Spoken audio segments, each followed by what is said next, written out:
एक अमरीकी साइंसदान एक बार सऊदी अरब पहुंचा और बड़े एतमाद से दावा किया कि वो ये साबित करेगा कि हजर अस्वद, जो कि खाना काबा के मशरकी कोने में नस्ब है, आसमानी पत्थर नहीं है बल्कि ये एक आम शहाब साकिब है। लेकिन जब उसने इसकी तहकीक शुरू की तो वो एक ऐसे मोजज़ाती तजर्बे से गुजरा जिसने इसकी सोच ही बदल कर रख दी। वो खुद को ना रोक सका और आखिरकार इस्लाम कबूल कर लिया। लेकिन आखिर इसके साथ ऐसा क्या हुआ?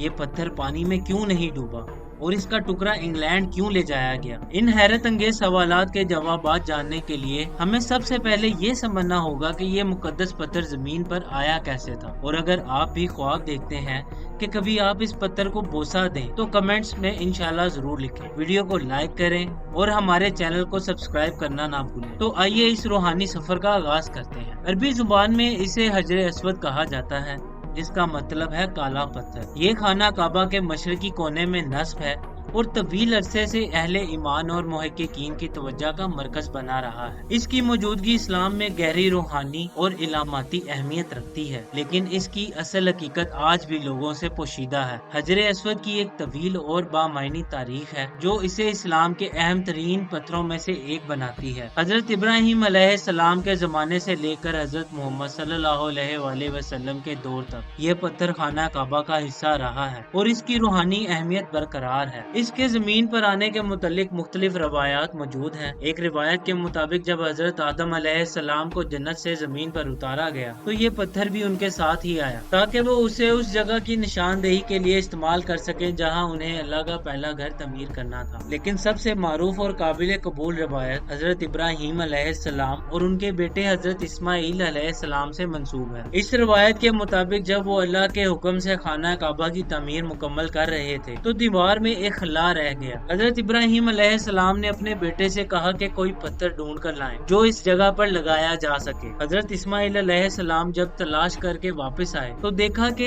एक खूबसूरत चमकता हुआ पत्थर पहले ही वहाँ रखा हुआ था। उन्होंने पूछा ये कहाँ से आया है? तो हजरत इब्राहिम अलैहिस्सलाम ने बताया कि ये पत्थर हजरत जिब्राइल अलैहिस्सलाम जन्नत से लेकर आए थे। हजरत मोहम्मद सल्लल्लाहु अलैहि वसल्लम की एक मुस्तनद हदीस में आता है कि जब ये पत्थर जन्नत से जमीन पर आया था तो ये दूध से भी ज्यादा सफेद था, लेकिन वक्त के साथ साथ लोगों के गुनाहों की वजह से ये काला हो गया। जदीद दौर में भी इस पत्थर का हुस्न और इसकी हकीकत जानने की कोशिश जारी है। 2021 में सऊदी हुकूमत ने हजर अस्वद की ये काला तरीन रेजोल्यूशन में तस्वीर जारी की। इस तस्वीर में 49,000 मेगापिक्सल इस्तेमाल हुए और इसे तैयार करने में 50 घंटे से भी ज्यादा का वक्त लगा। इस तस्वीर से ये बात वाज़ेह हुई कि हजर अस्वद मुकम्मल तौर पर काला नहीं है, बल्कि इसमें हल्के रंग और बारीक तफसीलात मौजूद हैं जो आम आंख से भी दिखाई नहीं देती। असल पत्थर के अलावा हजर अस्वद के कुछ छोटे टुकड़े दुनिया के दीगर मकामात पर भी मौजूद हैं। एक टुकड़ा तुर्की के सुल्तान अहमद मस्जिद में मौजूद है, जबकि एक टुकड़ा इंग्लैंड के एक म्यूजियम में होने का दावा किया जाता है। मगर सवाल ये है कि ये मुकद्दस टुकड़ा इंग्लैंड कैसे पहुंचा? अपनी मजहबी और तारीखी अहमियत की वजह से हजर अस्वद हमेशा से अवाम और साइंसदानों की दिलचस्पी का मरकज रहा है। खास तौर पर जियोलॉजिस्ट इसकी अज़ा और असल को जानने के लिए इस पर तहकीक करना चाहते थे। यही वो वजह है कि साइंसी तहकीक के लिए इसका एक टुकड़ा इंग्लैंड ले जाया गया। सालों की तहकीक के बाद साइंसदानों ने इसकी असल के बारे में मुख्तलिफ नजरियात पेश किए। एक मशहूर नजरिया ये था कि ये पत्थर एक शहाब साकिब है, यानी एक ऐसा खलाई पत्थर जो ज्यादा आयरन या निकल पर मुश्तमिल ना हो और आम पत्थर की तरह दिखाई दे। 1857 में एक माहिर अर्जियात पॉल पार्थिस ने सबसे पहले तफसीली रिपोर्ट शाया की, जिसमें उन्होंने हजर अस्वद को एक शहाब साकिब का हिस्सा करार दिया जो 60,000 साल पहले जमीन से टकराया था। लेकिन बाद में साइंसदानों ने इस नजरिए को रद्द कर दिया क्योंकि ये पत्थर पानी पर तैरता है, जबकि आम शहाब साकिब बहुत भारी होते हैं और फौरन पानी में डूब जाते हैं। इसके अलावा कोई और मेटेरॉइड ऐसा नहीं पाया गया जो इसकी खुसूसियात से मिलता हो। इसी बुनियाद पर साइंसदानों ने इसे मेटेरॉइड मानने से इनकार कर दिया। फिर ये ख्याल पेश किया गया कि शायद ये एक किस्म का पोमिश पत्थर है। पोमिश एक आतिशफशानी पत्थर होता है जो लावा से बनता है और अपनी हल्की साख्त की वजह से पानी में तैर सकता है। ये ख्याल इस वजह से भी ठीक लग रहा था कि हजर अस्वद भी पानी में नहीं डूबता, लेकिन अरब खित्ते की जमीन शनासी पर की गई तहकीक से मालूम हुआ कि वहाँ के आतिशफशां पोमिश पत्थर पैदा नहीं करते, इसलिए ये नजरिया भी रद्द हो गया। कुछ साइंसदानों का मानना है कि ये दुनिया के कदीम तरीन पत्थरों में से एक हो सकता है।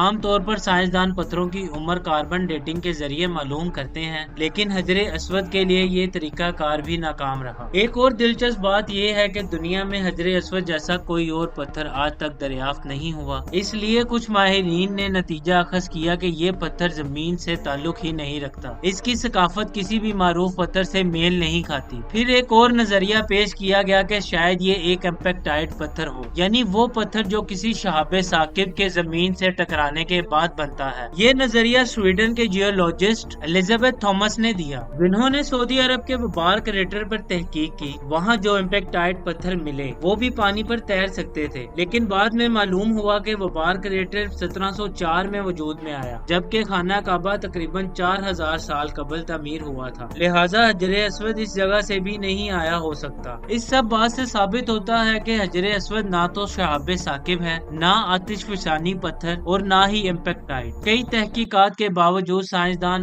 آج تک اس پتھر کی اصل حقیقت معلوم نہیں کر سکے۔ آخر میں یہ جاننا بہت ضروری ہے کہ اگرچہ حجر اسود اسلام میں ایک بہت مقدس چیز ہے، لیکن مسلمان اس کی عبادت نہیں کرتے۔ مسلمان صرف ایک اللہ کی عبادت کرتے ہیں۔ روایت یہ ہے کہ حضرت عمر رضی اللہ تعالیٰ عنہ، جو کہ نبی اکرم صلی اللہ علیہ وآلہ وسلم کے قریبی صحابہ میں سے تھے، انہوں نے حجر اسود کو بوسہ دیا اور فرمایا، تو ایک پتھر ہے، نہ نقصان پہنچا سکتا ہے اور نہ فائدہ دے سکتا ہے۔ اگر میں نے رسول اللہ صلی اللہ علیہ وآلہ وسلم کو تمہیں بوسہ دیتے نہ دیکھا ہوتا تو میں بھی تمہیں کبھی بوسہ نہ دیتا۔ آپ اس موضوع پر اپنی رائے اور کمنٹ ضرور دیں۔ ملتے ہیں اگلی ویڈیو میں، تب تک کے لیے اللہ حافظ۔